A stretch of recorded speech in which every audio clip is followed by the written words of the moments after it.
Tere! Tahtsin täna rääkida sellest, et käin kogu aeg nagu mitu korda nädalas põhimõtteliselt söömas. Väljas muidu söömine on väga kalliks läinud juba ammu ka, aga ma käin Asian Chefis, mis on Võru maantee kas 2 või 4, ühesõnaga Riiamäel kohe Võru maantee alguses.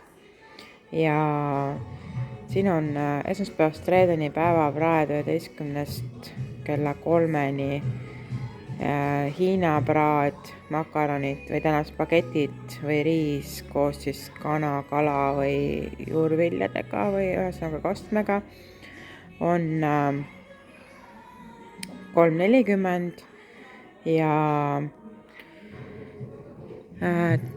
Tai ja India roog. India on tihti siis kas läätsed või vürtsikad läätsed dal fry või vahest on chicken tikka masala harva olnud, aga see on ka imehea vürtsine.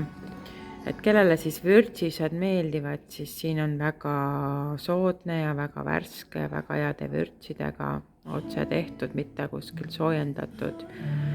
Ja siis Tai ja India menüü on 3,95. Minu arust see on väga soodne, et ma ei suudaks kodus midagi nii head, nii odavalt teha, et sellepärast ma siin kogu aeg käin ja võtan koju kaasa ka. Aitäh! Räägime jälle!